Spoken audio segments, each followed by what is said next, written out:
Hey everyone, this is Andy with Immediate Arabic, and today we're going to be looking at the 10 things that you should know before traveling to the Middle East on business.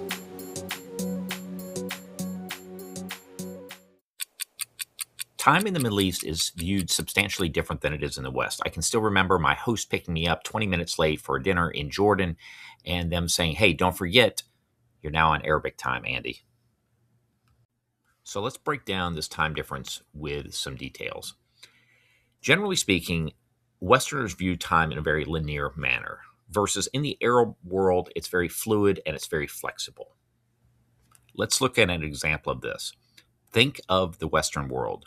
We will have a day where we have a appointment, say at 9 o'clock. We have a meeting at 11 o'clock. We have a conference call at, say, 1 o'clock, and then maybe a scheduled signing of a contract at, say, 4 o'clock. Each of those will have a set start and a set end time. But in the Arab world, it's going to be different. Having spent a considerable amount of time in the Middle East, including living there, studying there, and working there, I can tell you that time is absolutely going to be viewed differently, such as meetings. Meetings may not start on time. It's just a fact of life. And when they do, they may go longer than expected. There may be interruptions. There may be rituals such as coffee, tea, because relationships are so important in that world. And you, as a Westerner traveling, have to understand this, or you're going to become crazy frustrated. So you may not think that business is getting done, but in actuality, it is. Okay, let's sum things up. Time is flexible. There are going to be schedules, but most likely they're not going to be adhered to in the way we do here in the West. Remember, relationships are very important, and relationships shape the pace. So don't rush things. Religion is a key factor, if not the key factor, to daily life in the Middle East. And Islam is the predominant religion in the Middle East. Now, there are 5 tenets, or as it's sometimes called, 5 pillars of Islam. There's the profession of faith. There is no God but God, or Allah, and Muhammad is his messenger. Prayer. Muslims pray 5 times a day. Charity. You're expected to give a certain percentage of your wealth every year. Fasting. During the month of Ramadan, Muslims fast from sun up to sundown. And then pilgrimage. You're expected to take the Hajj, which is the trip to Mecca, one time during your life if you can.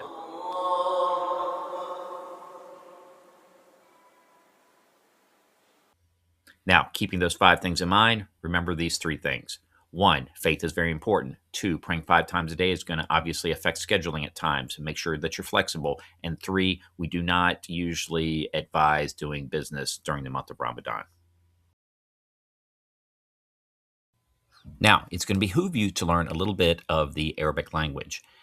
And our recommendation is usually being able to hold a confident and competent conversation for a minimum of 5 minutes. This includes greetings, answering questions, and asking questions. Things like Assalamu alaikum, which is basically a traditional Islamic hello, literally means peace be upon you. And then the response to that is going to be wa alaikum assalam, and upon you peace. There's other things you should know also. For example, thanks, which is going to be shukran. Think of Arabic language skills as basically a force multiplier. Okay, this is going to help you strengthen and build relationships. It's going to show respect. And undoubtedly, at some point in time, it is going to open doors. Now, keep in mind, you're probably going to have an interpreter. You're going to have individuals that speak perfect English sometimes. So you don't need all the Arabic, but you need the right 1%. If we can help you with this, please contact us on our website, and we'll get back to you within 24 hours. Now, the word inshallah is a very common word used in the Arabic language and also in and around the Middle East. And it essentially means God willing or as God wills. So if we look at this, it kind of expresses that the future is uncertain and that only God really knows what's going to happen because he controls all things. And we use this in big picture things like, hey, let's try to sign the contract tomorrow, inshallah. Or something very mundane day to day like, hey, I'll see you tomorrow, inshallah. Now, let's look at one more perspective of inshallah. And the example I'm going to give you mimics some experiences I've had when I was working in the Middle East. So let's say I go to Ahmed and I say, I need this conference room open at 5 o'clock a.m. tomorrow, ready to roll at 5 a.m. And he looks me square in the eyes and he says, Inshallah. But in reality, he has no desire. He is not going to be there at 5 o'clock. It's not going to happen. But if somehow God wills it to happen, I guess it will happen. So he's technically not lying to me, at least in his mind. Now, I could ask Muhammad the same thing and go, hey, listen, I need this room open at 5 o'clock a.m. He looks me directly in the eyes, and Muhammad says, Inshallah. And there is no doubt in my mind or in his mind that he will be there at 5 o'clock tomorrow to open that door. So, food for thought. Okay, let's look at a few other considerations, and these are not in any really order of importance, just things to keep in mind. When eating, try to use your right hand if possible. This is more important if you're having a sit down, very traditional, on the floor type meal, especially one in which you're using your hand to physically eat with versus knives and forks and all that good stuff. So it's obviously less important if you're in a Western type hotel, restaurant, et cetera, et cetera. This is not going to be quite as important. But if you can, use your right hand. Left is seen as unclean. We advise to err on the side of caution when it comes to behavior and dressing. For men, this is going to be, again, casual. Probably no shorts would be the big one right there. Women, a little bit more conservative, maybe even a headscarf in some areas is going to be advisable. As far as alcohol goes, some places will allow it, some places do not allow it. Either way, we urge you to be conservative with alcohol. If your host offers you a drink, well, then that's okay. But if he doesn't and it's allowed, we would probably urge you to stay away from it. There's definitely a hierarchy in the Middle East for decision making. And one of the terms you may hear is wasta. So if an individual has wasta, they have influence. They're able to make some decisions. They're able to get things done. So it's going to behoove you to get to know this person, hopefully build a relationship with them. Think of it a little bit like the old saying in the United States where it's not what you know, it's who you know. And keep in mind also the work week may differ.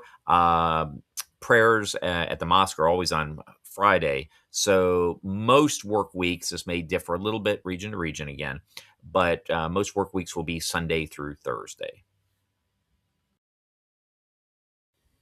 Okay, everything we've done so far in this video has been leading up to one thing, and that is building strong relationships. And strong relationships are essential to doing business in the Middle East. Remember a couple things. As these relationships are being built, it's going to start off with conversation, probably some personal questions. And as time goes on and people are more comfortable and more trusting, then you're going to find that these relationships, these loyal, trustworthy relationships, are going to end up opening doors. Okay, couple final thoughts before we go. Just keep in mind from region to region, you're going to find some small cultural differences here and there. This video will get you most of the way there, but there's always small little things. And of course, we didn't have time to put every single thing in here. So be flexible and of course, do some research before you head to a certain region. At the same time, enjoy your business. Enjoy your trip to the Middle East. Enjoy the people. You'll make some great friends. You'll see some great things. You'll probably have some great experiences. And above all, you will eat some amazing food. So don't skip out on that. Good luck. If you need anything from us, our contact here is at the end. And of course, below this video, we wish you the best of luck. Take care. Ma salama.